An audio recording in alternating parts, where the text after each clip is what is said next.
ओम असतो मा सद्गमय तमसो मा ज्योतिर्गमय मृत्योर्मा अमृतं गमय शांति शांति शांति। नमस्कार, शुभ सन्ध्या। आज শচীন্দ্রনাথ শোভারানী চক্রবর্তী এবং জ্ঞানচন্দ্র পাল রঙ্গদাময়ী পাল স্মারক বক্তৃতা। শচীন্দ্রনাথ চক্রবর্তী 1897 সালে দুর্গা ষষ্ঠীর দিন জন্মগ্রহণ করেন। তাঁর ধর্মপ্রাণ পিতা বৈকুণ্ঠনাথ চক্রবর্তী জুট মার্চেন্ট ছিলেন এবং এই ব্যবসায় প্রচুর উপার্জন করেন ও দীন দুঃখী মানুষ এবং তার গরিব আত্মীয়দের দেখাশোনা করার পেছনে ব্যয় করেন। কিন্তু দৈব দুর্বিপাকবশত গঙ্গাবক্ষে 1913 সালে তার মৃত্যু হয়। তখন তার 4 অনাথ কন্যা, 3টি শিশুপুত্র এবং 16 বছরের জ্যেষ্ঠ পুত্র শচীন্দ্রনাথ। বালক শচীন্দ্রনাথ হঠাৎ করে এক অত্যন্ত সচ্ছল অবস্থা থেকে আর্থিক দুরবস্থার মধ্যে পড়েন, কিন্তু শ্রী ভগবানের কৃপায় তিনি সে বিপদ কাটিয়ে ওঠেন। তাঁর 2 বছরের কনিষ্ঠ ভ্রাতাকে মানুষ করেন এবং 4 বোনের উপযুক্ত বিবাহের ব্যবস্থাও করেন। তিনি নিজে মিত্র ইনস্টিটিউশন থেকে অধিকাংশ বিষয়ে লেটার মার্কস নিয়ে হাই ফার্স্ট ডিভিশনে ম্যাট্রিকুলেশন পাশ করেন এবং পোস্ট অ্যান্ড টেলিগ্রাফ ডিপার্টমেন্টে চাকরি গ্রহণ করেন। তিনি বহু লোককে নীরবে চাকরি করে দেন এবং নানাভাবে সাহায্য করলেও আত্মপ্রচার বিমুখ ছিলেন। চাকরির কয়েকদিনের মধ্যে 1921 সালে ডিসেম্বরে গান্ধীজির অসহযোগ আন্দোলনে অংশ নিয়ে 1.5 মাস আলিপুর জেলে সশ্রম কারাদণ্ড ভোগ করেন। তার এই কারাবাসের কথা তিনি এতই গোপন রাখতেন যে তার সন্তানেরাও এই বিষয়ে বাইরের লোকের কাছ থেকে এবং অফিস কলিগদের কাছ থেকে অবগত হন। তিনি স্বপ্নে শ্রী শ্রী ঠাকুরের কাছ থেকে দীক্ষা লাভ করেন এবং নিত্য ত্রিসন্ধ্যান্নিক, কথামৃত ও গীতা পাঠ করতেন। দুস্থ গ্রামবাসীদের বিনা পয়সায় হোমিওপ্যাথিক চিকিৎসা করতেন এবং এই ব্যাপারে গভীর রাতে রোগী এলেও একবারের জন্য তিনি বিরক্ত হতেন না। 29 ফেব্রুয়ারি 1984 সালের শিবরাত্রির দিন তার শরীর চলে যাওয়ার পর গ্রামের জমিদার এবং অন্যান্য বহু গুণী মানুষ বলেছিলেন, আমাদের গ্রামের একজন মহাপুরুষ চলে গেলেন। শোভারানী চক্রবর্তী শচীন্দ্রনাথ চক্রবর্তীর সুযোগ্য সহধর্মিণী শ্রীমতী শোভারানী চক্রবর্তী ছিলেন দক্ষিণ 24 পরগনার কোদালিয়া অঞ্চলের গাজীপুর গ্রামের অধিবাসী অপূর্ব বন্দ্যোপাধ্যায় ও সরজুবালা দেবীর কন্যা। এই ভক্তিমতী ও সেবাপরায়ণা মহিলা আজীবন এই যৌথ পরিবারের দেখাশোনা করার সাথে শ্রী শ্রী জগন্নাথ দেবকে নিত্য সেবা করে গিয়েছেন। তাঁর কন্যা শ্রীমতী ডলি চট্টোপাধ্যায় বহরু বালিকা বিদ্যালয়ের প্রতিষ্ঠাতা হেডমিস্ট্রেস ছিলেন। ওই স্কুলটি তিনি ও তাঁর দেবপম স্বামী শ্যামাপদ চট্টোপাধ্যায়ের নিঃস্বার্থ সেবা ও আত্মত্যাগের ফল। শচীন্দ্রনাথ চক্রবর্তীর পুরো পরিবারটি শ্রীরামকৃষ্ণের কৃপাধন্য ভক্ত পরিবার রূপে বহরু গ্রামে সুপরিচিত। এছাড়া এদের বাড়িতে শ্রী শ্রী জগন্নাথ দেবের বিগ্রহ তাঁরই কৃপায় বহু বছর ধরে নিত্য পূজিত হয়ে আসছেন। সেজন্য বহরুর গ্রামে এদের বাড়ি জগন্নাথ বাড়ি নামে পরিচিত। এই বাড়ির পুত্রবধূ শ্রীমতী কল্পনা চক্রবর্তী পরম পূজ্যপাদ শ্রীমৎ স্বামী বীরেশ্বরানন্দজি মহারাজের কৃপাধন্য ছিলেন। যৌথ পরিবারের ধারাকে বজায় রেখে বহু দুস্থ অনাথ আত্মীয় স্বজনের প্রতিপালনের ব্যবস্থা করে 2024-এর 3রা জানুয়ারি শ্রী শ্রী মায়ের পুণ্যতিথি পূজার দিন তিনি মাতৃচরণে মিলিত হন। শচীন্দ্রনাথ শোভারানী স্মারক বক্তৃতা তার ছেলে মেয়েদের, বিশেষত তার কন্যা শ্রীমতী ডলি চক্রবর্তী, পুত্র শ্রী তরুণ চক্রবর্তী, পুত্রবধূ স্বর্গীয়া কল্পনা চক্রবর্তী এবং পৌত্র শ্রীমান সব্যসাচী, পৌত্রী সংঘমিত্রা, এদের সকলের পৃষ্ঠপোষকতায় আয়োজিত। জ্ঞানচন্দ্র পাল অধুনা বাংলাদেশের ময়মনসিংহ জেলার ধলা গ্রামের ব্যবসায়ী ডাকাই চন্দ্র পাল ও স্বর্ণময়ী দেবীর জ্যেষ্ঠ পুত্র জ্ঞানচন্দ্রের জন্ম 1905 সালে। অতি অল্প বয়সে পিতৃমাতৃহীন হওয়ায় ডাকাই চন্দ্র লেখাপড়া বিশেষ শিখতে পারেননি। বড় হওয়ার অদম্য জেদ থাকায় তিনি অল্প বয়সেই ব্যবসা শুরু করেন এবং অতি অল্প সময়ে অর্থবান হয়ে ওঠেন। নিজে লেখাপড়া শিখতে পারেননি বলে ছেলেদের তখনকার দিনে বিখ্যাত স্কুলে পঠন পাঠনের ব্যবস্থা করেন। প্রথম মহাযুদ্ধে ব্রিটিশ সরকারকে অর্থ সাহায্য করলেও কিশোর ও যুবক জ্ঞানচন্দ্র স্বদেশী ভাবাপন্ন ছিলেন। বৈষয়িক ব্যাপারে উৎসাহ কম থাকায় তিনি পিতার ব্যবসায় বিশেষ সাহায্য করতে পারেননি।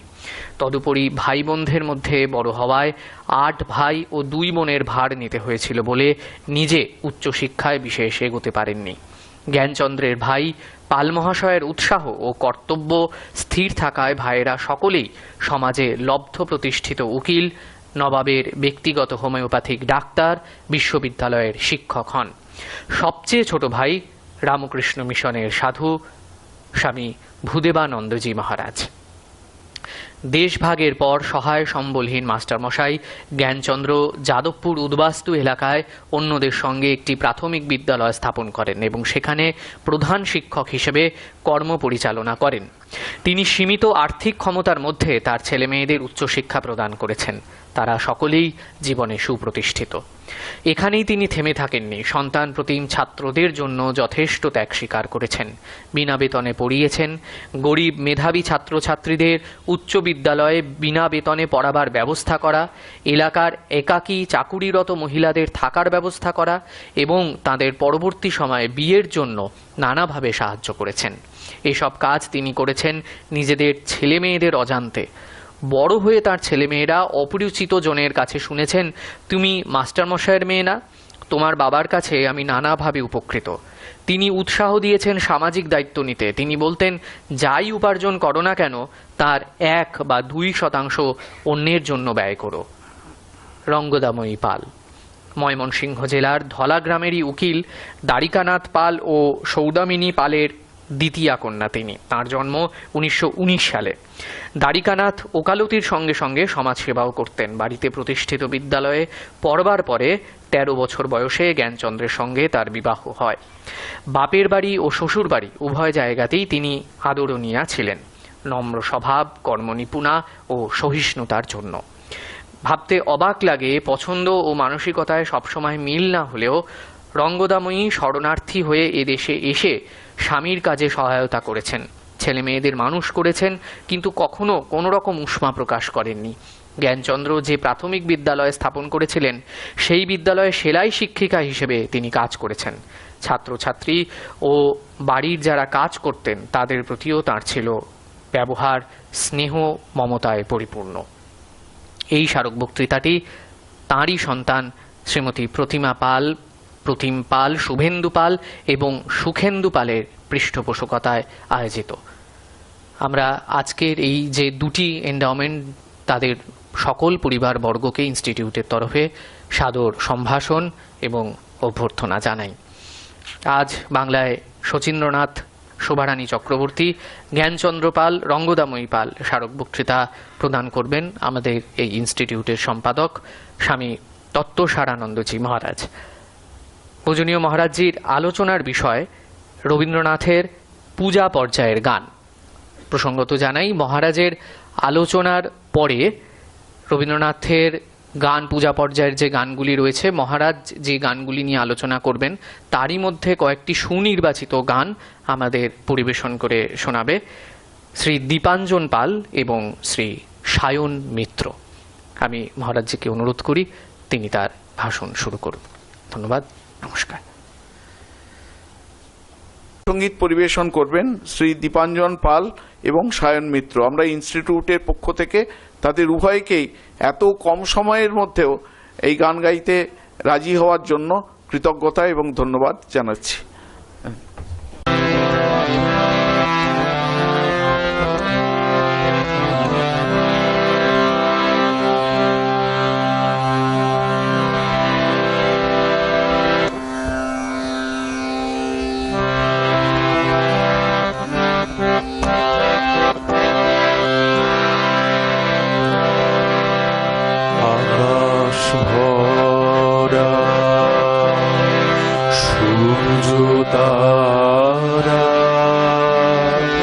বিশ্বভরা প্রাণ তাহারি মাঝখানে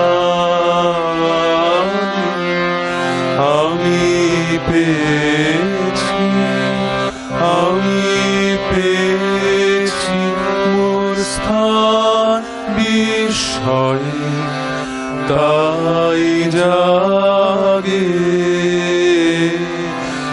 জাগে আমার গান আকাশ ভরা। অসীম কালের যে হিল্লোলে জোয়ার ভাটায় ভুবন দোলে। অসীম কালে যে হিল্লোলে জোয়ার ভাটায় ভুবন দোলে। নারীতে মোর রক্ত ধারা লেগেছে তার টান। বিস্ময়ে তাই জাগে জাগে আমার গান আকাশ ভরা। ঘাসে ঘাসে পা ফেলেছি বনের পথে যেতে। ফুলের গন্ধে চমক লেগে উঠেছে মন মেতে। ছড়িয়ে আছে আনন্দেরই দান। বিস্ময়ে তাই জাগে জাগে আমার গান। কান পেতেছি চোখ মেলেছি ধরার বুকে প্রাণ ঢেলেছি। কান পেতেছি চোখ মেলেছি ধরার বুকে প্রাণ ঢেলেছি। জানার মাঝে অজানা রে করেছি সন্ধান। বিস্ময়ে তাই জাগে জাগে আমার গান আকাশ ভরা।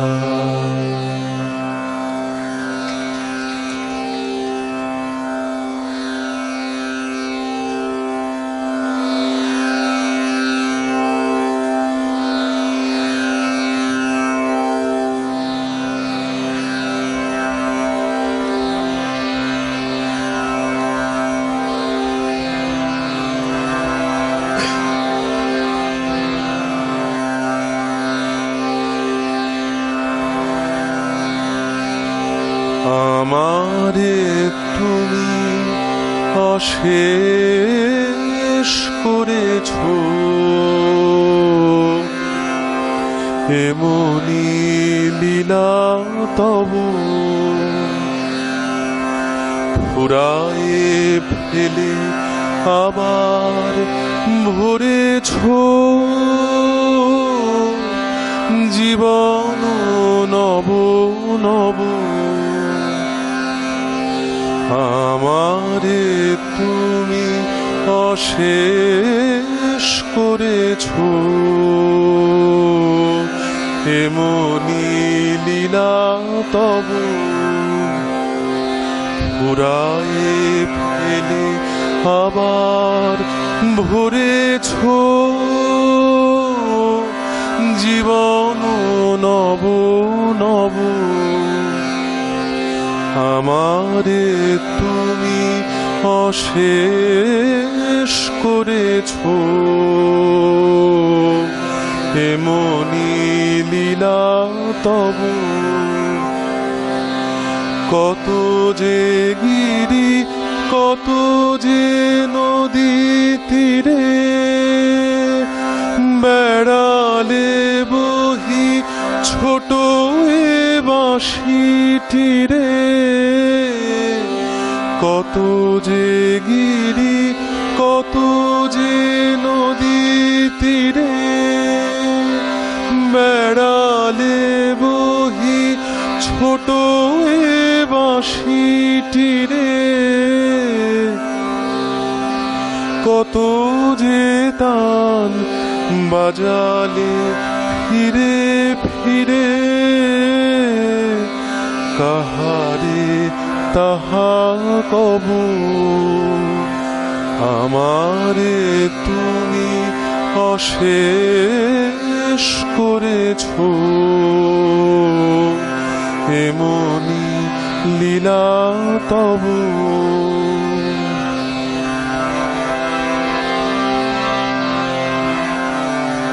তোমারি ওই অমৃত পরশে আমারো হিয়া খানি হারালো সীমা বিপুল হরষে উথলি উঠে বাণী তোমারি ওই অমৃত পরশে আমারো হিয়া খানি হারালো সীমা বিপুল হরষে উথলি উঠে বাণী আমার শুধু এ কোটি মুঠি ভরি দিতেছ দান দিবস বিভাবরী আমার শুধু এ কোটি মুঠি ভরি দিতেছ দান দিবস বিভাবরী হলো না সারা কত না যুগ ধরি কেবলি আমি লব আমারে তুমি অশেষ করেছ এমনি লীলা তব ফুরায়ে ফেলে আবার ভরেছ জীবন নব নব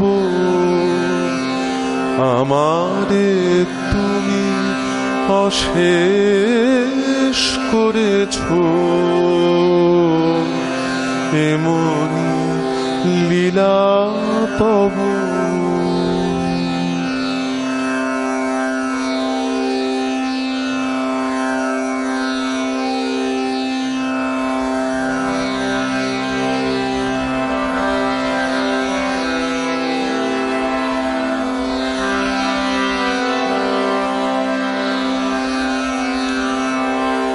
স্বপ্নে আমার মনে হলো কখন ঘা দিলে আমার দ্বারে হায় স্বপ্নে আমার মনে হলো আমি জাগি নাই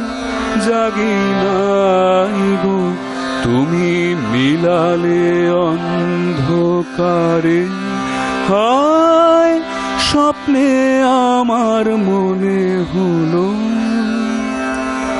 অচেতন মন মাঝে তখন রিমি ঝিমি ধ্বনি বাজে বাজে অচেতন মন মাঝে তখন রিমি ঝিমি ধ্বনি বাজে বাজে রিমি ঝিমি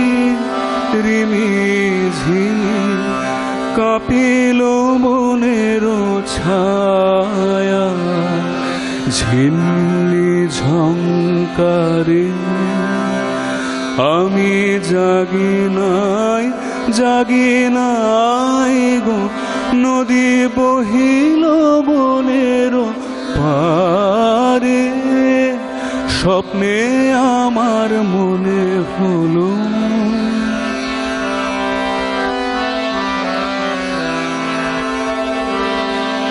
পথিক এলো দুই প্রহরে পথের আহ্বানানি ঘরে পথিক এলো দুই প্রহরে পথের আহ্বানানি ঘরে শিয়রে নীরব বীণা বেজেছিল কি জানি না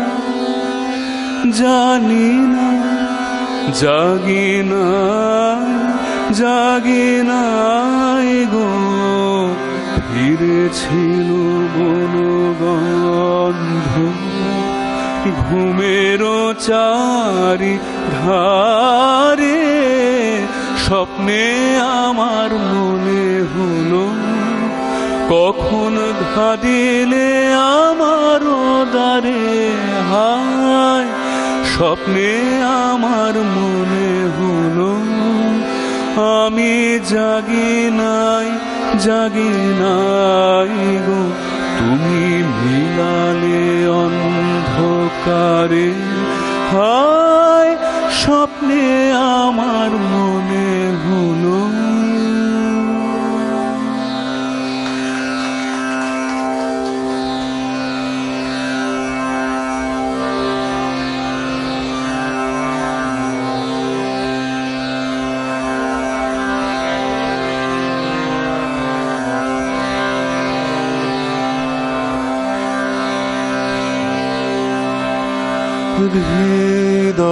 হৃদয়ে আমার প্রকাশ হলো অনন্ত আকাশে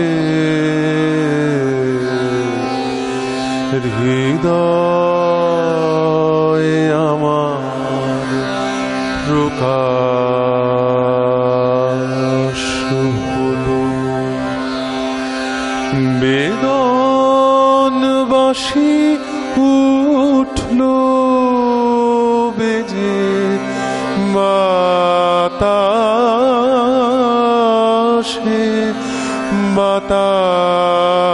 বাতাসে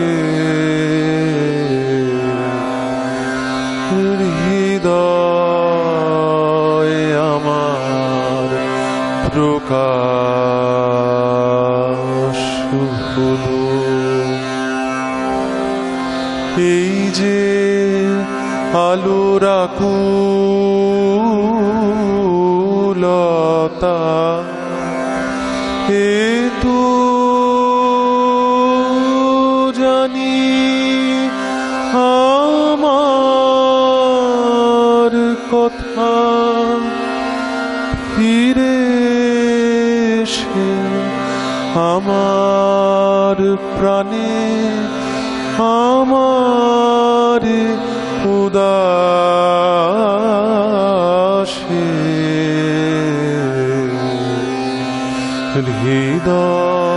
হৃদয়ে আমার প্রকাশ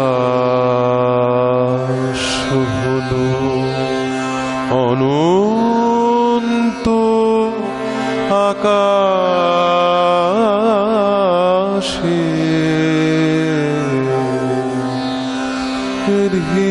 হৃদয়ে আমার প্রকাশ হলো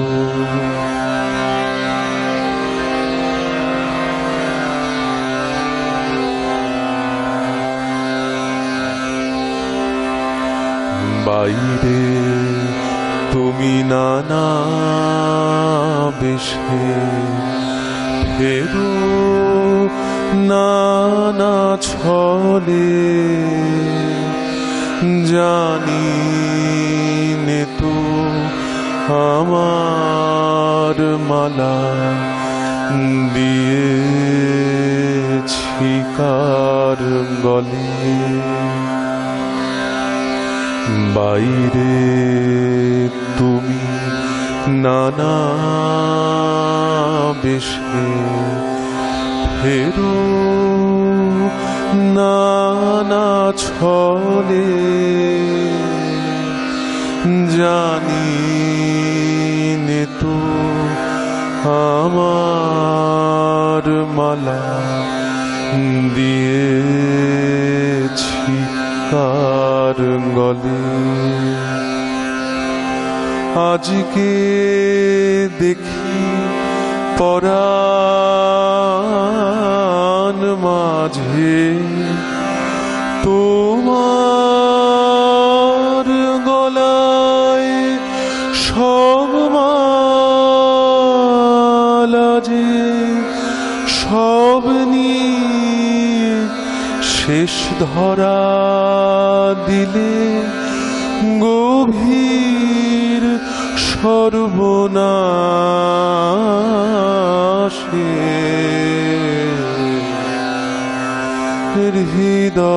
হৃদয়ে আমার প্রকাশ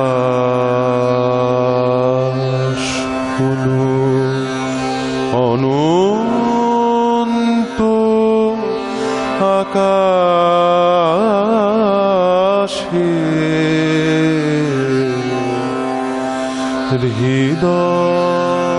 হৃদয়ে আমার প্রকাশ হলো।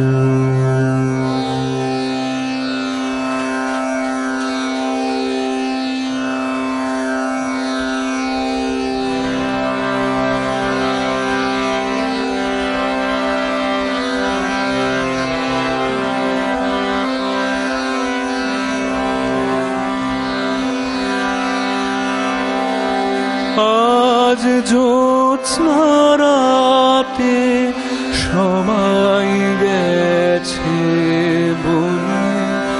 আজ জ্যোৎস্না রাতে সবাই গেছে বনে। বসন্তের এই মাতাল সমীরণে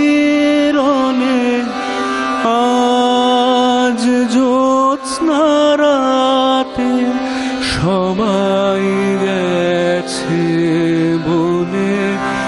আজ জ্যোৎস্না রাতে সবাই গেছে বনে। যাব না যাব না গো যাব না যে রইল পড়ে ঘরের মাঝে। যাব না গো যাব না যে রইল পড়ে ঘরের মাঝে। এই নিরালায় এই নিরালায় রব আপন কোলে। যাব না এই মাতাল সমীরণে। আজ জ্যোৎস্না রাতে সবাই গেছে বনে। আজ জ্যোৎস্না রাতে সবাই গেছে বনে।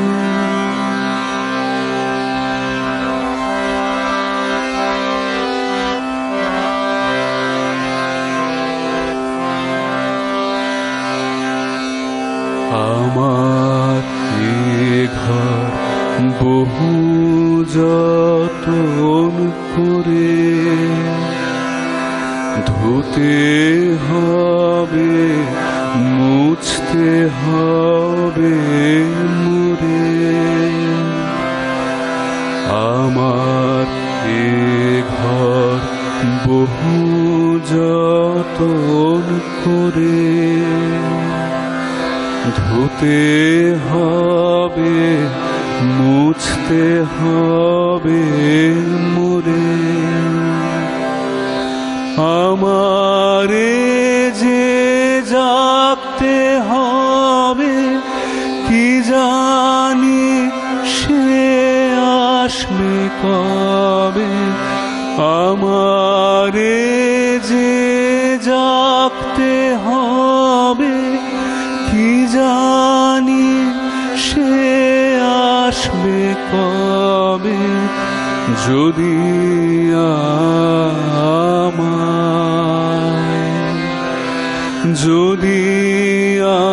আমায় পড়ে তাহার মনে বসন্তের এই মাতাল সমীরণে আজ জ্যোৎস্না রাতে সবাই গেছে বনে আজ জ্যোৎস্না রাতে সবাই গেছে বনে।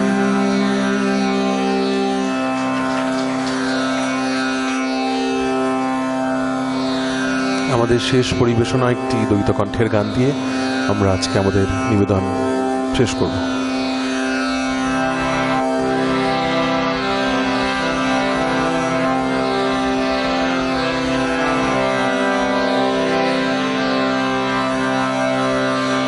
বহে নিরন্তর অনন্ত আনন্দ ধারা বহে নিরন্তর অনন্ত আনন্দ ধারা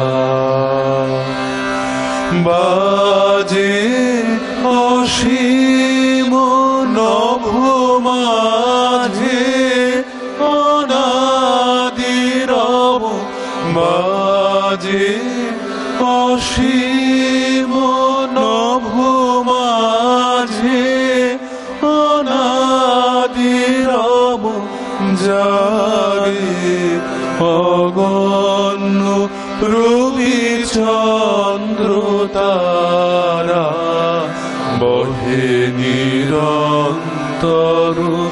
অনন্ত আনন্দ ধারা বহে নিরন্তর অনন্ত আনন্দ ধারা একক অখণ্ড ব্রহ্মাণ্ড রাজে পরম এক সেই রাজেন্দ্র রাজে একক খণ্ড ব্রহ্মাণ্ড রাজে পরম এক সেই রাজেন্দ্র রাজে বিস্মিত নিমেষ হত বিষ চরণে বিনত বিস্মিত নিমেষ হত বিষ চরণে বিনত লক্ষ শত ভক্ত চিত বাপহারা বহে নিরন্তর অনন্ত আনন্দ ধারা বহে বহে নিরন্তর অনন্ত আনন্দ ধারা।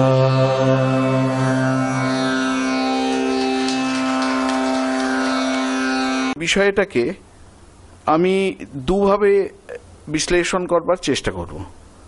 প্রথম অংশে আমি রবীন্দ্রনাথের গানের যে সামগ্রিক ব্যাকরণ সেই সম্পর্কে সাধারণ কিছু আমার যে আন্ডারস্ট্যান্ডিং সেটা সম্পর্কে বলবো, এবং দ্বিতীয় অংশে রবীন্দ্রনাথের মননের জগৎকে চেনার ব্যাপারে কিছু কথা বলবো। রবীন্দ্রনাথের মননের জগৎকে চেনার কয়েকটা চাবিকাঠি আছে। ওই চাবিকাঠিগুলোকে সঙ্গে একবার পরিচয় হয়ে গেলে তখন রবীন্দ্র সাহিত্যের এমন কোনো দিক থাকে না যেখানে প্রবেশ করা যায় না। তা সেই চাবিকাঠিগুলিকে কি করে ব্যবহার করতে হয় সেই সম্পর্কে দুই চার কথা বলবো। এখন রবীন্দ্রনাথের গানের কথা বলতে গিয়ে আমার বহু পুরনো একটি প্রসঙ্গ মনে পড়ছে। সাধারণত সন্ন্যাসীদের পূর্ব পরিচয় বলতে নেই, বলা হয় না, তবুও জিনিসটা বুঝতে সুবিধা হবে বলে আমি একটু বলি। আমার বাবা মাস্টারমশাই ছিলেন, সংস্কৃত এবং বাংলার মাস্টারমশাই ছিলেন। তা আমার বাবার কাছেই এই রবীন্দ্রসঙ্গীতের যে রহস্যের চাবিকাঠি কি করে উন্মোচন করতে হয়, খুলতে হয়, তার প্রথম পাঠ বাবার কাছে। ছোটবেলায় তখনকার দিনে তো এই এখনকার মতো মোবাইল ইত্যাদি ইত্যাদি আসেনি। রেডিওতে গান আপনাদের মনে পড়বে, সোম বুধ শুক্র রবীন্দ্রসঙ্গীতের আসর, সেই খুব সবাই উদ্গ্রীব হয়ে শুনতাম। তাই এরকম প্রায়ই নানা রকমের গান হয়। আজ জ্যোৎস্না রাতে সবাই গেছে বনে, বসন্তের এই মাতাল সমীরণে, তো সকলেই জানেন সেই গান। এবং শুনে শুনে শুনে সেই সুরগুলি এমনভাবে মনে বসে যায় যে ছোট শিশু খেলতে ঘুরতে ফিরতে গুনগুন করে সে গান গাইতে থাকে। আমরাও সেরকমভাবে করতাম। তা একদিন আমরা যখন এই গান করি, আমরা গানের অত অর্থ খুব কম মানুষই বুঝতে পারে, খুব কম শিশুই বুঝতে পারে। মাথার মধ্যে একটা শুধু চিত্র ভেসে বেড়ায়, ওই জ্যোৎস্না রাত, পুরো একটা বাড়ি, সব যেন পিকনিক করতে গেছে, কারা ভেতরে আনাগোনা করছে, এরকম একটা চিত্র আর কি ভেসে ওঠে। তা যাই হোক, একদিন ওইরকম গুনগুন করে জ্যোৎস্না রাতে সবাই গেছে বনে গাইছি। বাবা এসে জিজ্ঞেস করলেন, তুই যে গানটা গাইছিস এর মানেটা কি জানিস তুই? এই প্রথম ধাক্কা খেলাম, অত তো ভেবে দেখিনি। তারপর ধীরে ধীরে ওই বাবার সঙ্গে আলোচনায় প্রকাশ হতে লাগলো যে এখানে রবীন্দ্রনাথ একজন ভক্ত সাধক। এই সাধক কি করে ভগবত অনুভূতির জন্য, অতীন্দ্রিয় অনুভূতি লাভের জন্য নিজের জীবনকে প্রস্তুত করবেন, সেসব কথা এখানে বলা হয়েছে। কারণ নিজের জীবনকে প্রস্তুত করতে হবে এই জন্য ভগবান শর্তাধীন নন যে এতটা সাধন করলে পর, এত ঘন্টা সাধন করলে পর তিনি আবির্ভূত হবেন, এরকমটা নয়। আমরা শ্রীসীমায়ের কথায় পাই, শ্রীসীমাকে একবার একজন বলেছিল যে মা অমুক উত্তর কাশীতে গিয়ে তপস্যা করছে, আপনাকে জিজ্ঞেস করতে বলেছে কবে তার উপর তোমার কৃপা হবে তিনি জানতে পারি। মা খুব রেগে গেলেন, বললেন ওকে লিখে দাও যে তুমি এত জপ করেছো বলে, এত সাধন ভজন করেছো বলে তুমি তাকে দেখা পাবে, এরকম তিনি শর্তের অধীন নন। তিনি, তোমার কাজ হচ্ছে সাধন করে যাওয়া, তিনি কখন তোমাকে কৃপা করবেন, কখন দেখা দেবেন, সেটা তার ওপর নির্ভর করে।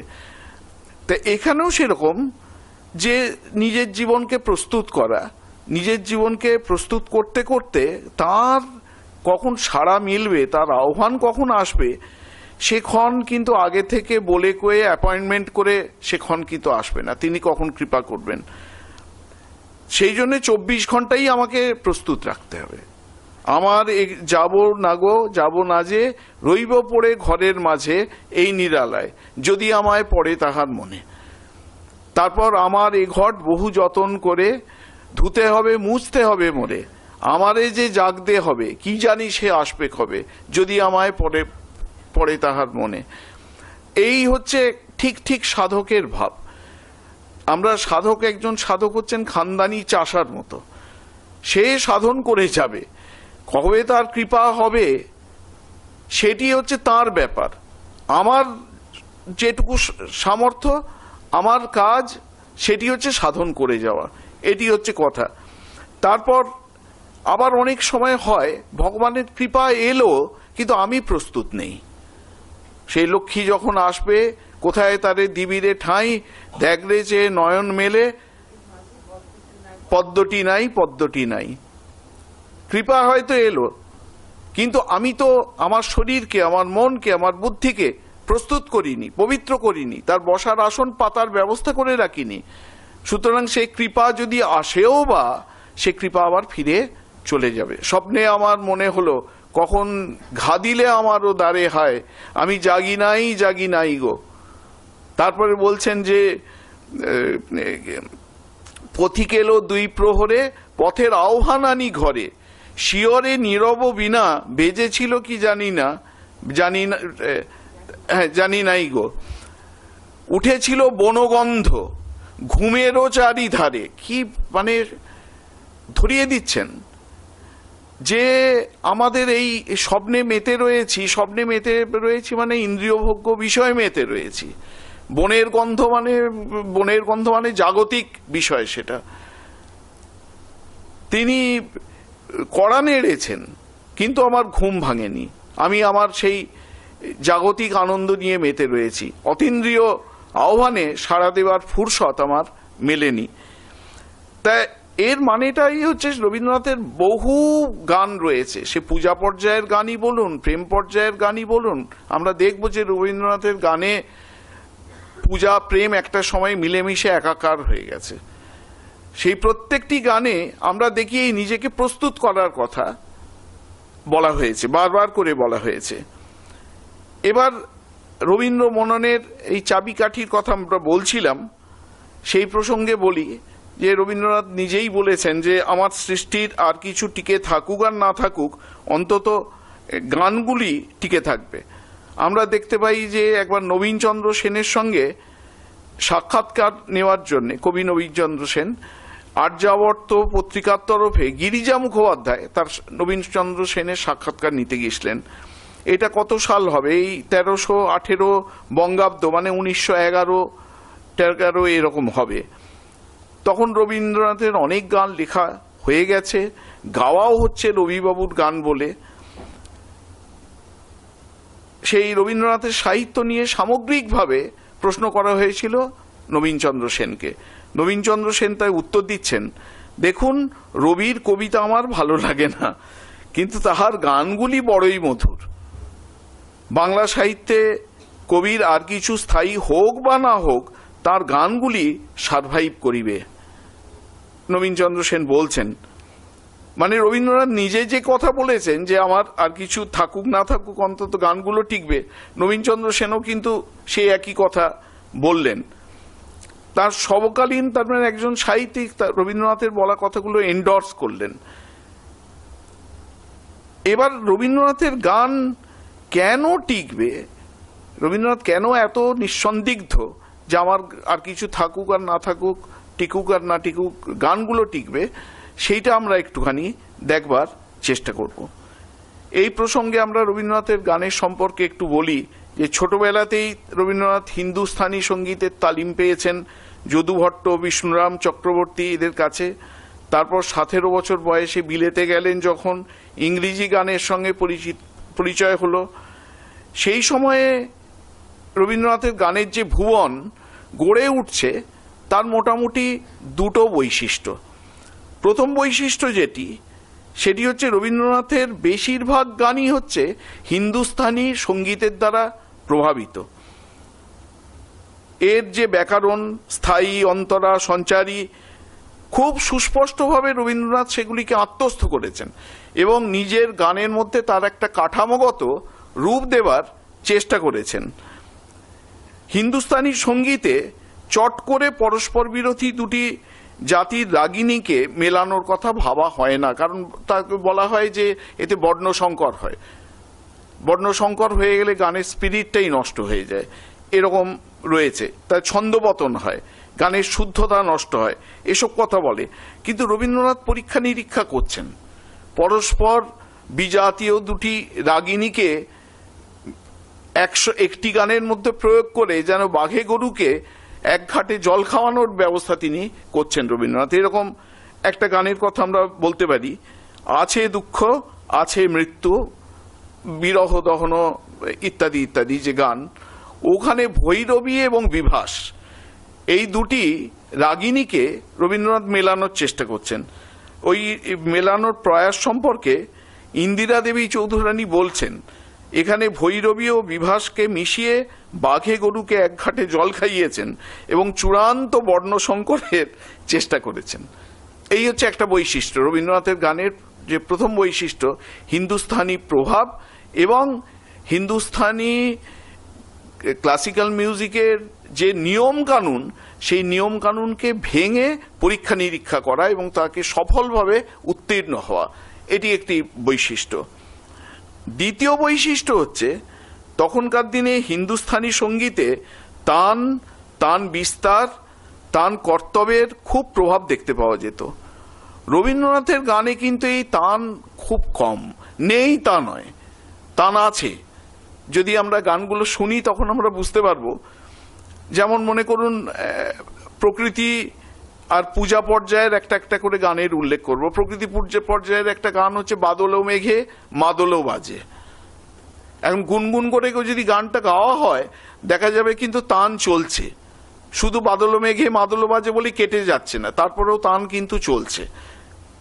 এই হচ্ছে একটা, মানে রবীন্দ্রনাথ চট করে যে হিন্দুস্তানি সঙ্গীতে তান আছে, কিন্তু রবীন্দ্রনাথ হিন্দুস্তানি সঙ্গীতের দ্বারা প্রভাবিত হয়েও সে তান বিস্তার যেটাকে বলে চট করে করেননি, কিন্তু কিছু কিছু গানে করেছেন। তার একটি প্রমাণ হচ্ছে এই বাদল মেঘে মাদল বাজে।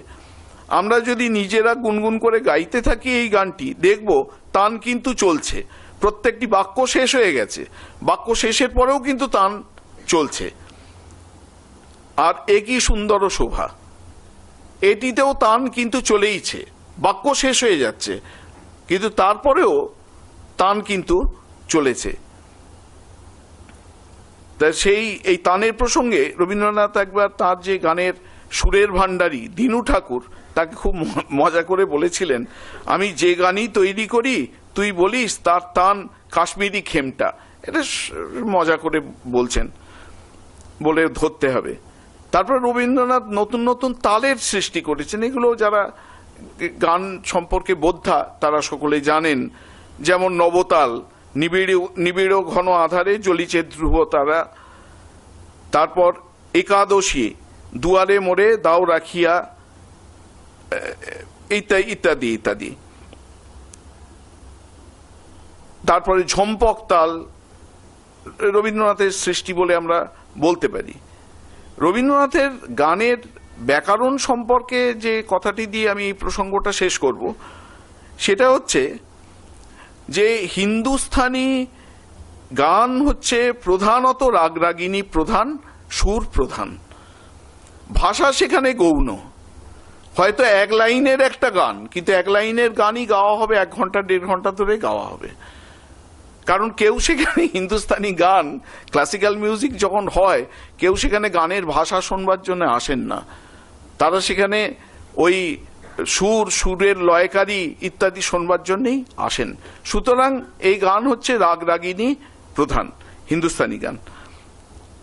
আর এর বিপরীতে আমরা এই জীবনমুখী গান এর কথা যদি স্মরণ করি, সেখানে কিন্তু ভাষাটা প্রধান, রাগরাগিনীটা অতটা প্রধান কিন্তু নয়। তাহলে রবীন্দ্রনাথের গানে আমাদের যদি প্রশ্ন করি, একটা রিসার্চ কোয়েশ্চেন আমরা বলতে পারি যে রবীন্দ্রনাথের গানে কোনটা প্রধান, রাগরাগিনী অর্থাৎ সুর প্রধান না রবীন্দ্রনাথের গানে ভাষা প্রধান? একটা কথা যে রবীন্দ্রনাথের গানে ভাষা ভাব সমন্বিত হলো, কিন্তু এই সমন্বিত হওয়ার পরে কি আমরা এরকম বলতে পারবো যে ভাষার প্রাধান্য বজায় থাকলো? বা উল্টো দিকে আমরা কি এরকম বলতে পারবো যে ভাষা বা ভাব নয়, সুরের প্রাধান্য বজায় থাকলো? রবীন্দ্রনাথের গানে কিসের প্রাধান্য, সুরের প্রাধান্য না ভাবের প্রাধান্য, ভাষার প্রাধান্য? যেভাবেই আমরা প্রশ্নটাকে দেখবার চেষ্টা করি না কেন, কোনো যুক্তিসঙ্গত উত্তরে আমরা কিন্তু চট করে পৌঁছাবো না, ওইভাবে ঠিক আমরা পৌঁছাবো না। আমরা এরকম সিদ্ধান্তে কখনোই পৌঁছাতে পারবো না যে এই গানে হচ্ছে ভাষার প্রাধান্য, এই গানে হচ্ছে সুরের প্রাধান্য, এরকম কিন্তু আমরা বলতে পারবো না। আবার এটাও বলতে পারবো না যে রবীন্দ্রনাথের গানের দুটিরই সমান প্রাধান্য, ভাবের ভাষার প্রাধান্যও রয়েছে আবার সুরের প্রাধান্যও রয়েছে, এটাও আমরা বলতে পারবো না। তাহলে রবীন্দ্রনাথের গান সম্পর্কে কি বলতে হবে? এটি আমাদের বলতে হবে যে এখানে ভাষা, ভাব এবং রাগরাগিনী বা সুর এমন অপূর্বভাবে একে অপরের সঙ্গে সমন্বিত হয়েছে যে সেখানে আরেকটি নতুন পদার্থ সৃষ্টি হয়েছে। সেই নতুন পদার্থটি হচ্ছে রস, রসসৃষ্টি হয়েছে। রবীন্দ্রনাথের গানে হচ্ছে রসের প্রাধান্য, যেটাকে গীতিরস বা গীতরস আমরা বলতে পারি। রবীন্দ্রনাথের গানে হচ্ছে রসের প্রাধান্য, ভাবও আছে, ভাষাও আছে, সুর রাগরাগিনীও আছে, কিন্তু এইগুলি কোনোটাই মাথা তুলতে পারছে না। একটা অদৃশ্য অতীন্দ্রিয় বস্তু যেন সেখানে সৃষ্টি হয়েছে, সেটি হচ্ছে এই গীতরস বা গীতিরস, সেটির প্রাধান্য হচ্ছে রবীন্দ্রনাথের গানে। এবার আমরা রবীন্দ্রনাথের যে মননের জগৎ, এই জগৎগুলিকে চেনা দরকার কেন? তাহলে রবীন্দ্রনাথের গান শুনলে চট করে তার অর্থ যেন আমাদের মনের মধ্যে পার্কুলেট করতে থাকে। রবীন্দ্রনাথের মননের জগৎকে একটুখানি ধরবার আমরা চেষ্টা করব, বোঝবার একটু চেষ্টা করব। একবার এই ঘটনাটি আছে নির্মল কুমারী মোহলানবিশের যে খুব বিখ্যাত গ্রন্থ 22শে শ্রাবণ, সেখানে রয়েছে। আপনারা জানেন যে নির্মল কুমারী মোহলানবিশ রবীন্দ্রনাথের শেষ দিকে রবীন্দ্রনাথ শুয়ে শুয়ে যে কথাগুলি বলতেন সেগুলি লিখে লিখে নিতেন, এবং সেগুলিরই কম্পাইলেশন বলা যায় এই 22শে শ্রাবণ গ্রন্থটি। রবীন্দ্রনাথ একদিন নির্মল কুমারী মোহলানবিশকে, উনি প্রশান্তচন্দ্র মোহলানবিশের স্ত্রী, তাকে বলছেন, জানো এই গীতাঞ্জলি লোকে এত ভালোবাসে কেন? আমি নিজেই ভেবে আশ্চর্য হয়ে যাই। আমি যখন ইউরোপে গেলাম, জার্মানি ও ফ্রান্সের কোনো একটির কথা বলছেন, আমি যখন ইউরোপে গেলাম তারা প্রথম বিশ্বযুদ্ধ দেখেছে। প্রথম বিশ্বযুদ্ধে তাদের আত্মীয় স্বজন নিকটজনকে তারা হারিয়েছেন। আমার হাত ধরে কাঁদতে কাঁদতে তারা বলছেন, তারা মানে ইউরোপের মানুষ, গভীর দুঃখের দিনে আমার গীতাঞ্জলি তাদের প্রেরণা দিয়েছে, তাদের সান্ত্বনা দিয়েছে, তাদের মনকে সমাহিত করেছে। আমিও মাঝে মাঝে ভাবি যে আমার এই গীতাঞ্জলিতে কি এমন আছে যে তারা সান্ত্বনা পেল। রবীন্দ্র এটাকে রিসার্চ কোয়েশ্চেন আমরা বলতে পারি। রবীন্দ্রনাথ নিজেই প্রশ্নটা তুলছেন যে আমার গীতাঞ্জলির গানগুলোতে কি এমন আছে যে মানুষকে গভীর দুঃখের দিনে তা শান্তি দিতে পারে। নিজেই উত্তর দিচ্ছেন, আমি ভাবি গীতাঞ্জলির মধ্যে উপনিষদের কথা আছে। উপনিষদের কথা, উপনিষদের বাণী, উপনিষদের ভাব হচ্ছে সর্বজনীন বাণী, সর্বজনীন ভাব। উপনিষদের কথা আছে বলে গীতাঞ্জলি মানুষের হৃদয়কে স্পর্শ করেছে। এইটি কিন্তু আমরা অনেক সময় ভুলে যাই। আমি এরকম বাংলা সাহিত্যের অধ্যাপক এরকম কথা বলেছি, তারা বলছে না না আমি এটার সঙ্গে কিন্তু একমত হতে পারছি না। উপনিষদ বাদ দিয়েও রবীন্দ্রনাথের সাহিত্যকে পড়া যায়, রবীন্দ্রনাথের গানকে বোঝা যায়, কিন্তু এইটা হচ্ছে রবীন্দ্রনাথের নিজের কথা। এটি হচ্ছে রবীন্দ্রনাথকে বোঝার প্রথম পদক্ষেপ, যে যদি আমরা উপনিষদের ভাবকে বোঝবার চেষ্টা করি, বুঝতে পারি, তাই রবীন্দ্রনাথের গান একদম জলবৎ তরলং হয়ে যাবে। রবীন্দ্রনাথ নিজেই কখনো কখনো বলেছেন তার নিজের সৃষ্টি সম্পর্কে, বলছেন আমার তো মনে হয় আমার কাব্য রচনার একটি মাত্র পালা। তার মানে প্রথম গেল যে রবীন্দ্রনাথের সৃষ্টিকে উন্মোচিত করবার প্রথম চাবিকাঠি হচ্ছে উপনিষদকে খুব ভালো করে বোঝা। এই হচ্ছে প্রথম চাবিকাঠি। দ্বিতীয় আর একটি চাবিকাঠি আছে। একটা বাক্স খোলার অনেক চাবিকাঠি থাকে, তো একটা একটা করে খুলে সব কটা খুললে পরে তবে বাক্সটা খোলা যায়। প্রথম হচ্ছে উপনিষদকে বোঝা। দ্বিতীয় যেটা, সেটা সম্পর্কে আলোচনা করি। রবীন্দ্রনাথ বলছেন যে আমার তো মনে হয় আমার কাব্য রচনার একটি মাত্র পালা, এবং সে পালার নাম দেওয়া যাইতে পারে সীমার মধ্যে অসীমের সহিত মিলন সাধনের পালা। এই সীমা, অসীম, এইগুলি কিন্তু রবীন্দ্রনাথের নিজস্ব সৃষ্টি, কিন্তু এই সমস্ত ধারণাটা, ভাবটা হচ্ছে হচ্ছে উপনিষদের ভাব। মানে আমাদের রবীন্দ্র সাহিত্যে যেটিকে প্রকৃতি, তার প্রকৃতি পর্যায়, তারপরে হচ্ছে আরো কি কি বলা হয়, হ্যাঁ প্রেম পর্যায়, এইগুলো সব হচ্ছে সীমার কোটিতে পড়ে যাবে। আর অসীমের কোটি হচ্ছে যে ব্রহ্ম, আত্মা, ঈশ্বর, ভগবান, এই সব শব্দগুলো কিন্তু রবীন্দ্রনাথ ব্যবহার করছেন না। রবীন্দ্রনাথের অন্য শব্দ ব্যবহার করছেন, কিন্তু তার লক্ষ্য হচ্ছে এই ব্রহ্ম, তার লক্ষ্য হচ্ছে আত্মা, তার লক্ষ্য হচ্ছে অসীম শব্দ ব্যবহার করছেন। অসীম দিয়ে কিন্তু আমরা যাকে উপনিষদে ব্রহ্ম বলি, সেই ব্রহ্মকেই আপনাকে বুঝতে হবে। এই হচ্ছে সীমার কোটি আর অসীমের কোটি। এই শব্দগুলিকে এমন ভাবে রবীন্দ্রনাথ মানে অ্যাসিমিলেট করছেন, নতুন শব্দের জন্ম দিচ্ছেন, ভাবটাকে অ্যাসিমিলেট করে নতুন শব্দের জন্ম দিচ্ছেন, এবং শব্দের মধ্যে ব্যঞ্জনাকে যেন ইনজেক্ট করে দিচ্ছেন, যেন নতুন সৃষ্টি বলে মনে হচ্ছে। আর চেনে তার সাধ্য কি এতে? রবীন্দ্রনাথ সরাসরি জীবাত্মা পরমাত্মা বলছেন না, কিন্তু বলছেন সীমা অসীম, সীমার কোটি অসীমের কোটি, এরকম ভাবে বলছেন। এবার রবীন্দ্র সাহিত্যে বা বিশেষ করে রবীন্দ্রনাথের গানে এই সীমার কোটি এবং অসীমের কোটি যেন দুপাশের দুটি প্রান্ত। রবীন্দ্রনাথ যখন সীমার কোটিতে দাঁড়িয়ে আছেন, তখন অসীমের কোটির প্রতি তার একটা তীব্র আকর্ষণ। আবার যখন অসীমের কোটিতে দাঁড়িয়ে আছেন, তখন সীমার প্রতি তার তীব্র আকর্ষণ। তাই তোমার আনন্দ আমার পর, তুমি তাই এসেছো নিচে, আমায় নইলে ত্রিভুবনেশ্বর, তোমার প্রেম হতে যে মিছে। এই হচ্ছে কথা।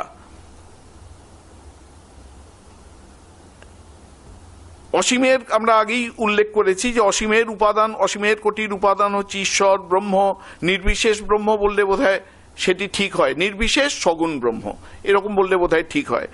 এবং সীমার কোটিতে উপাদান হচ্ছে প্রকৃতি, মানুষ ইত্যাদি ইত্যাদি। এবার রবীন্দ্রনাথের জন্ম আমরা জানি 1861-তে। 1861 থেকে 1881 এই সমস্ত আলোচনা কিন্তু প্রমথনাথ বিশির রবীন্দ্র সাহিত্যের ত্রিধারাতে খুব সুন্দর করে করেছেন এই সমস্ত আলোচনা।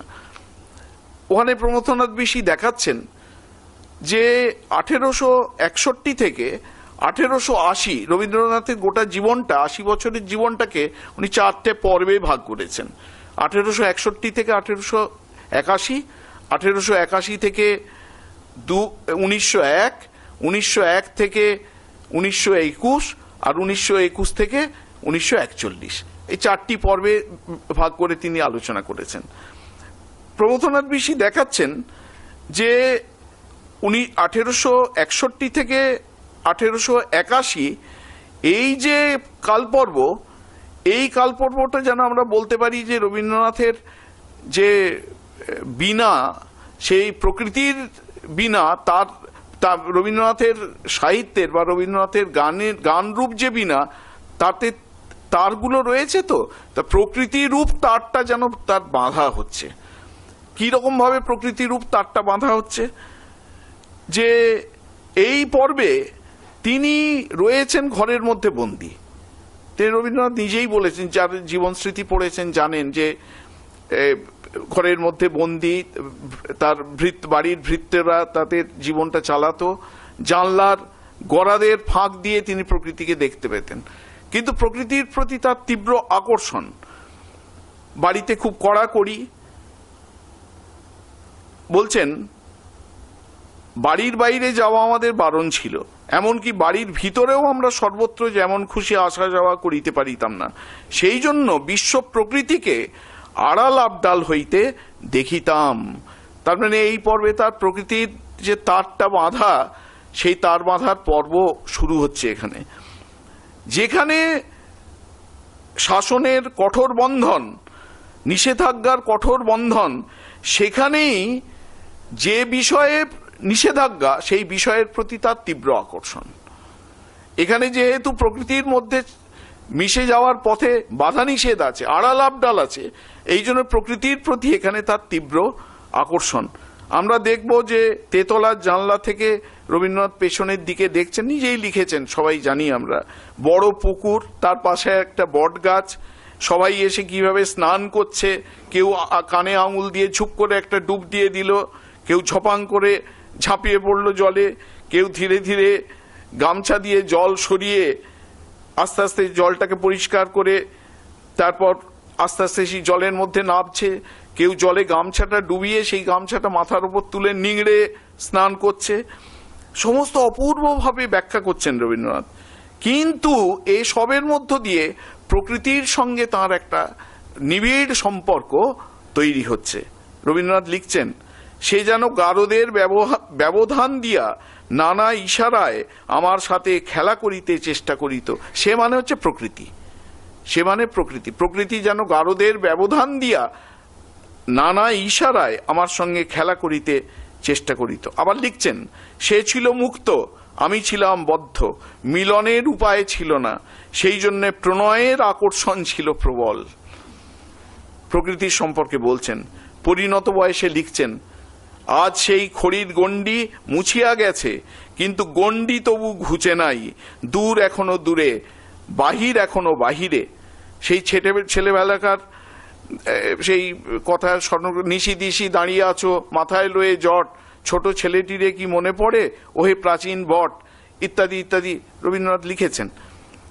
তারপরে পরিণত বয়সে লিখছেন আকাশ পড়া সূর্য তারা।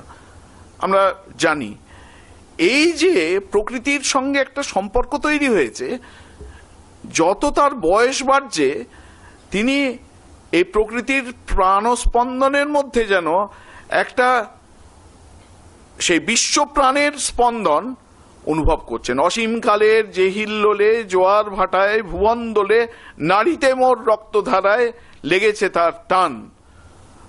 আমার এই যে প্রাণপ্রবাহ, সেই প্রাণপ্রবাহের মূল নীতি যেটি, মূল শক্তি যেটি, আর এই বিশ্ব প্রকৃতি, জোয়ার ভাটা, সূর্যোদয় সূর্যাস্ত, তারও মূল নীতি কিন্তু একই। যে প্রাণের প্রবাহের ঠেলায় আমার এই হৃৎপিণ্ড ধুকধুক করছে, সেই একই প্রাণের প্রবাহের ঠেলায় জোয়ার হচ্ছে, ভাটা হচ্ছে, সূর্যোদয় হচ্ছে, সূর্যাস্ত হচ্ছে। কিভাবে মেলাচ্ছেন রবীন্দ্রনাথ? বলছেন, তখনকার দিনে এই পৃথিবী বস্তুটার রস যে কি নিবিড় ছিল সেই কথাই মনে পড়ে। কি মাটি, কি জল, কি গাছপালা, কি আকাশ, সমস্তই যেন তখন কথা কহিত।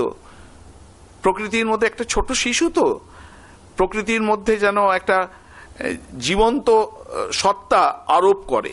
গাছ কথা বলছে, পাখি কথা বলছে।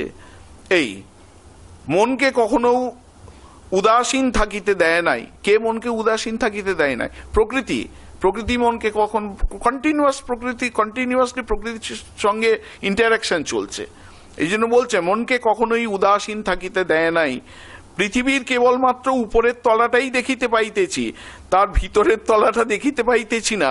ইহাতে কতদিন যে মনকে ধাক্কা দিয়াছে তা বলিতে পারি না।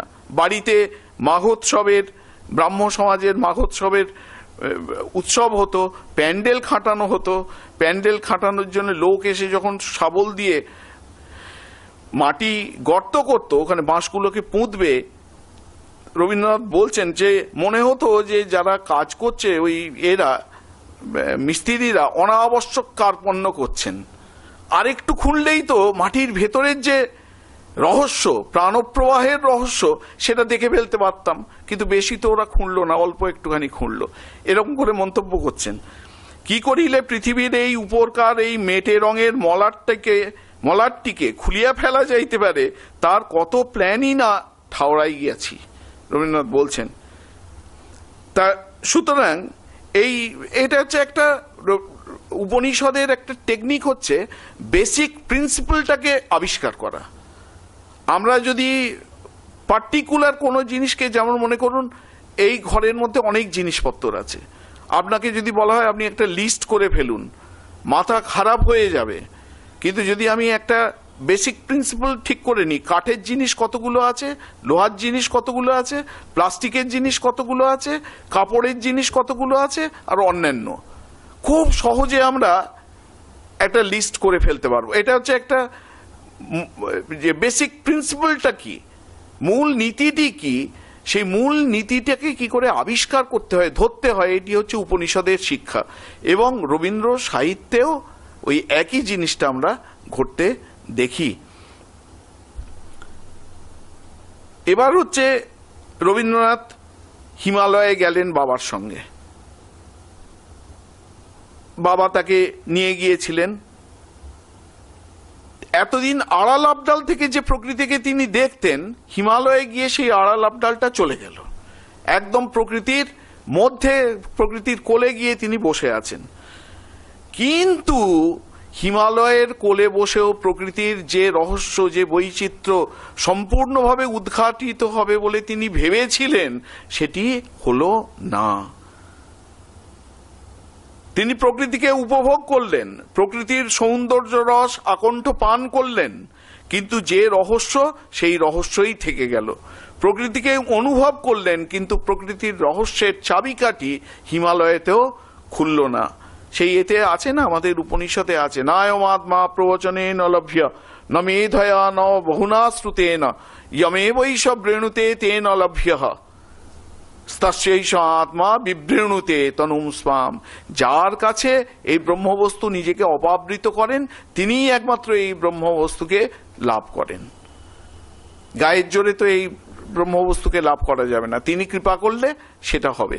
তাই হিমালয়ে তিনি প্রকৃতির এই রহস্যকে অনুভব করবেন বলে গেলেন, কিন্তু প্রকৃতি সেখানে তাকে সেই কৃপা সৌন্দর্য দেখালেন। কিন্তু এর পেছনের যে বেসিক প্রিন্সিপালটি আছে, সেটি সেই ধরনের অতীন্দ্রিয় অনুভূতি তার হলো না। সেই অনুভূতি কোথায় হলো? সেই অনুভূতি হলো সেই সদর স্ট্রিটের বাড়িতে যখন আছেন, নিজে লিখছেন, কিন্তু সদর স্ট্রিটের সেই তুচ্ছ বাড়িটিরই জিত হইল।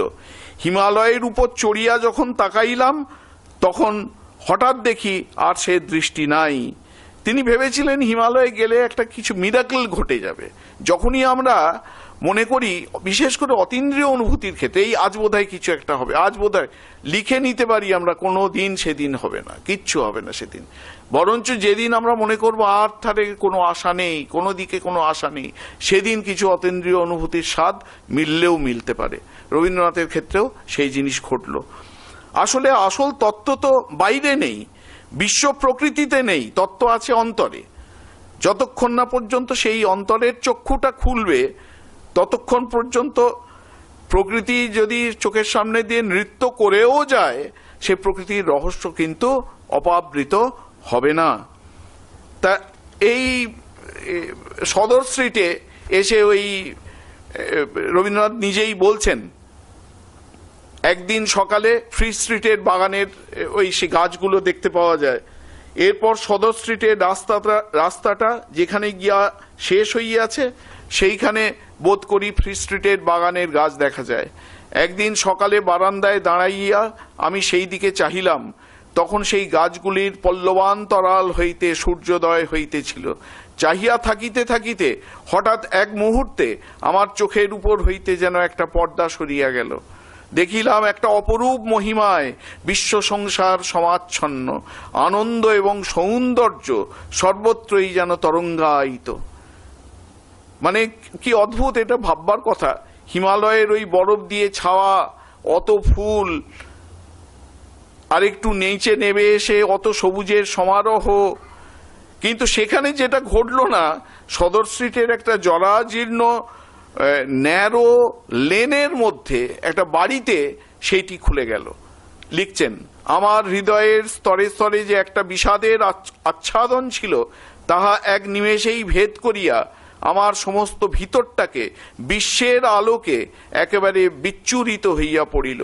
সেই দিনই নির্ঝরের স্বপ্নভঙ্গ কবিতাটি নির্ঝরের মতোই যেন উৎসারিত হইয়া বহিয়া চলিল। লেখা শেষ হইয়া গেল, কিন্তু জগতের সেই আনন্দরূপের উপর তখনই জবনিকা পড়িয়া গেল না। একটা কাল যেন একটা প্রবাহ, একটা অনুভূতির প্রবাহ, সেই প্রবাহের যাত্রাপথ যেন শুরু হলো। মানে তার এই তার বিনায়, তার গানের বিনায় প্রকৃতির যে তারটা চড়ানোর পালা, সেই পালাটা যেন সম্পূর্ণ হলো ওই সদর স্ট্রিটের বাড়ি নির্ঝরের স্বপ্নভঙ্গের মধ্য দিয়ে। এরপর আমরা দেখব দ্বিতীয় তার বাঁধার পালা চলছে তার বিনায়। এই দ্বিতীয় তারটি কিসের? না মানুষের, মানুষ রূপ তার। শিলাইদহে 1881 থেকে 1901 বা আরো ভালো করে বলতে গেলে 1890 থেকে বলা যায়। এতে শিলাইদহে তার যাওয়ার কোনো ইচ্ছে ছিল না সত্যিকারের বলতে গেলে কি, কিন্তু তার বাবারও কোনো উপায় ছিল না। কেন না, দাদা দ্বিজেন্দ্রনাথ দার্শনিক, জ্যোতিরিন্দ্রনাথ স্ত্রীর মৃত্যুর পর সংসার সম্পর্কে বিরাগী, সত্যেন্দ্রনাথ বম্বেতে জজিয়াতি করেন, বীরেন্দ্রনাথ সৌমেন্দ্রনাথ বায়ুরোগগ্রস্ত, জামাতা শারদা প্রসাদের রবীন্দ্রনাথের বিবাহের দিনই মৃত্যু হয়েছে। কাকে দেবেন্দ্রনাথ ঠাকুর শিলাইদহে পাঠাবেন? রবীন্দ্রনাথকেই যেতে হলো, বাধ্য হয়ে যেতে হলো। রবীন্দ্রনাথ বলছেন যে একটা পালা সাঙ্গ হইয়া গেল। একটা পালা সাঙ্গ হইয়া গেল মানে প্রকৃতির পালাটা, এবার কিন্তু প্রকৃতির মধ্যে গিয়ে পড়বেন, কিন্তু ওখানে প্রকৃতির মধ্যে থেকেও প্রকৃতির পালা চলছে না, ওখানে মানুষের পালা শুরু হচ্ছে। রবীন্দ্রনাথ নিজেই লিখছেন, একটা পালা সাঙ্গ হইয়া গেল, আমার কবিতা এখন মানুষের দ্বারে আসিয়া দাঁড়াইয়াছে। এইখানেই তো একেবারে অবারিত প্রবেশের ব্যবস্থা, মহলের পর মহল, দ্বারের পর দ্বার, কড়ি ও কোমল এই ইত্যাদি ইত্যাদি আছে। আমি আর এর মধ্যে যাচ্ছি না, আমাদের সময় হয়ে গেছে। অবশ্য আমাদের শিল্পীরা এখনো আসেননি। ও এসছেন? ও আচ্ছা, ঠিক আছে। তা যাই হোক, এই শিলাইদহ হচ্ছে মানুষের পর্ব, এইটুকু আমরা বলতে পারি। তৃতীয় যে তার, রবীন্দ্রনাথের গানের বিনা তৃতীয় তার, সেটি হচ্ছে ঈশ্বর সম্পর্কিত তার, পূজার তার বা ব্রহ্মতার, যাই আমরা বলি না কেন। সেটি লাগানো শুরু হবে ওই 1901 থেকে 1921। মানে বোলপুরে যাচ্ছেন, বোলপুরে কিন্তু একটা শূন্যতা, প্রকৃতিও নেই মানুষও নেই। একটি শাল গাছের শ্রেণী, ক্ষুদ্র একটি আম্রকুঞ্জ, কিছু তাল গাছ, আর এই প্রান্তরের আদিমতম অধিবাসী 2টি ছাতিম বৃক্ষ। বোলপুর সম্পর্কে বলছেন, ক্ষুদ্র পল্লী কল্পনায় আনিতে হইলে এখনকার এই সব ভুলিতে হইবে, গোটা 2 পাকা বাড়ি, খান কতক চালাঘর, এই তো মানুষের বাসস্থান। এইখানে রবীন্দ্রনাথের একটা শূন্যতা, আগেই বলেছি যে প্রকৃতিও নেই মানুষও নেই, কিন্তু এই শূন্যতাকে পূর্ণ করলো তার যে ঈশ্বর চেতনা। প্রমথনাথ বিশি বলছেন যে বোলপুরে গিয়েই রবীন্দ্রনাথের ধর্মচিন্তা ও ভাগবত চেতনার যথার্থ সূত্রপাত যেন হলো বোলপুরে গিয়ে। এবার আমরা একটু গুটিয়ে নেওয়ার চেষ্টা করি যে তাহলে রবীন্দ্রনাথের গানকে বোঝার যে চাবিকাঠিগুলি, প্রথম আমরা বলেছি উপনিষদ, দ্বিতীয় আমরা বলেছি সীমা এবং অসীমের কোটি, তৃতীয় আমরা বলেছি রবীন্দ্রনাথের গানের বিনায় 3টি তার চড়ানো হয়েছে, 3টি তার নয় 4টি তার। একটি তার হচ্ছে প্রকৃতির তার, দ্বিতীয় তার হচ্ছে মানুষের তার, তৃতীয় তার হচ্ছে তার ঈশ্বর ব্রহ্মতার বলতে পারি, আর চতুর্থ আর একটি তার আছে, সেই তারে গিয়ে পূজা, প্রকৃতি, প্রেম সব মিলেমিশে একাকার হয়ে গেছে। এটি রবীন্দ্রনাথের গানকে, বিশেষ করে পূজা পর্যায়ের গানকে বুঝতে গেলে আরেকটি উপাদান আছে, সেই উপাদানটার নাম হচ্ছে আনন্দ। আমাদের উপনিষদে আছে ব্রহ্মের স্বরূপ লক্ষণ সম্পর্কে, যে ব্রহ্ম হচ্ছেন সৎস্বরূপ, চিৎ স্বরূপ, আনন্দ স্বরূপ। এই 3টি কখনো পরস্পর বিচ্ছিন্ন কোনো উপাদান নয়, যিনিই সৎ তিনিই চিৎ, তিনিই আনন্দ। কিন্তু রবীন্দ্রনাথের গানে এই আনন্দের প্রাধান্য, এইটুকু আমাদের স্বীকার করতে হবে। এখানে বলছেন, আনন্দ থেকেই জন্ম, আনন্দেই স্থিতি এবং আনন্দেই লয়। রবীন্দ্রনাথের গানে মৃত্যুও হচ্ছে আনন্দের মধ্যে লয় প্রাপ্তি। একই মুদ্রার যেন এপিট ওপিট, জীবন এবং মৃত্যু একই মুদ্রার যেন এপিট ওপিট। সে আনন্দ সম্পর্কিত গান, বহে নিরন্তর আনন্দ অনন্ত ধারা, তারপর সেখানে বাজে অসীম নভ, মাঝে অনাদি রব, জাগে অগণ্য রবিচন্দ্র তারা। এইখানে এই সমস্ত হচ্ছে উপনিষদের কথা, কিন্তু উপনিষদ পড়ার থাকলে, উপনিষদ বোঝা থাকলে এই গান খুব সহজে এর অর্থ তাৎপর্য বুঝতে পারা যাবে। বাজে অসীম নভ, মানে কেউ যদি অর্থ করেন যে আকাশ, এই যে নীলাকাশ, এই নীলাকাশটাই হচ্ছে নভ, এখানে এইটা হচ্ছে নীলাকাশ নয়, মহাকাশ, হৃদয়াকাশ বলতে পারি আমরা, যে হৃদয়ের মধ্যে অনন্তের অনুভূতি হয়, হৃদয়াকাশ, সেই হচ্ছে নভ। আমরা একটুখানি আরেকটি গানের কথা আমরা বলি, যেমন তার অন্ত নাই গো যে আনন্দে গড়া আমার অঙ্গ, তার অনুপরমাণু পেল কতই আলোর সঙ্গ, ও তার অন্ত নাই গো নাই। তারপর হৃদয় আমার প্রকাশ পেল অনন্ত আকাশে। এখানে একটুখানি এই লাইনটি পড়ি, হৃদয়ে আমার প্রকাশ হলো অনন্ত আকাশে, মিলন বাঁশি উঠল বেজে বাতাসে বাতাসে। এই যে আলোর আকুলতা, আমারই এ আপন কথা, ফিরে এসে আমার প্রাণে আমারে উদাসে। বাইরে তুমি নানা বেশে ফেরো নানা ছলে, জানি নে তো আমার মালা দিয়েছি কার গলে। আজকে দেখি পরাণ মাঝে তোমার গলায় সব মালা যে, সব নিয়ে শেষ ধরা দিলে গভীর সর্বনাশে। সেই কথা আজ প্রকাশ হলো অনন্ত আকাশে। এই এতক্ষণ মনে করুন আনন্দের কথা হচ্ছিল, মালা পরানোর কথা হচ্ছিল, হঠাৎ করে গভীর সর্বনাশের প্রসঙ্গটা আসে কোত্থেকে? এই সেলফ অ্যানিহিলেশন ভগবানের অনুভব কখন হবে? এই যখন ঠিক ঠিক সেলফ অ্যানিহিলেশন হবে, আমার আমিত্ব একবারে ধুয়ে মুছে চূর্ণ হয়ে চুরমার হয়ে যাবে, এটি হচ্ছে গভীর সর্বনাশে। জাগতিক থেকে দেখলে এটি গভীর সর্বনাশ। সেই স্বামীজি বলছেন না, একটা শিশির বিন্দু আকাশ থেকে পড়ছে, সমুদ্রে পড়ছে, চিৎকার করে বলছে যে আমি চূর্ণ হয়ে যাব, আমার অস্তিত্ব চলে যাবে। তখন সমুদ্র তাকে বলছে যে তুমি এতক্ষণ একটুখানি ছিলে, এবার তুমি বিরাট হয়ে যাবে, অনন্ত হয়ে যাবে, অসীম হয়ে যাবে। এই সেই তোমার গলায় সব মালা যে, সব নিয়ে শেষ ধরা দিলে গভীর সর্বনাশ, মানে একদম অনুভূতির চূড়ান্ত অনুভূতি যেন সম্পূর্ণ হলো। প্রকাশ ভঙ্গিটা এরকম। আর একটি গান দিয়ে আমরা এই আলোচনা শেষ করব, সেটি হচ্ছে আমারে তুমি অশেষ করেছ এমনই লীলা তব, ফুরায় ফেলে আবার ভরেছ জীবনে নব নব। মানে সম্পূর্ণ শরণাগতির গান যাকে বলা যায়। কত যে গিরি, কত যে নদী তীরে, তারপরে কত না তান বাজালে ফিরে ফিরে কেমনে তারা কব। মানে এখানে একটা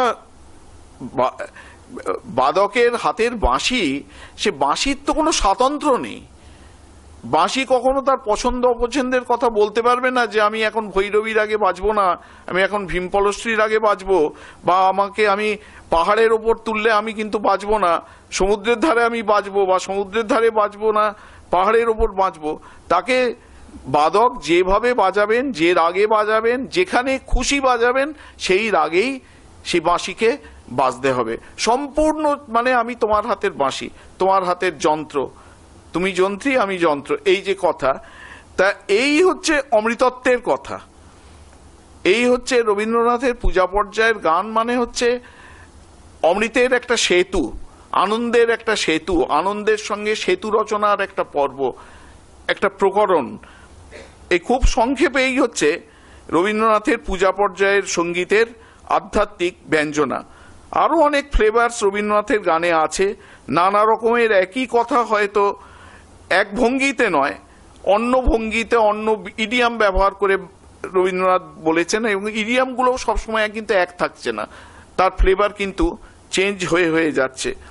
এই জন্যে আমাদের মনে হয় যে রবীন্দ্রনাথের পূজা পর্যায়ের কেন, প্রেম পর্যায়ে, প্রকৃতি পর্যায়ের এই গানের চর্চা যদি করা হয়, তাহলে একজনের সারা জীবনটা এতেই কেটে যেতে পারে। আজকের এই সুন্দর সন্ধ্যায় এই এন্ডাওমেন্ট লেকচারে রবীন্দ্রনাথের পূজা পর্যায়ের গানের এই যে সুযোগ হলো, এই জন্য আমি সকলকে কৃতজ্ঞতা জানাচ্ছি। এবার আপনারা সকলে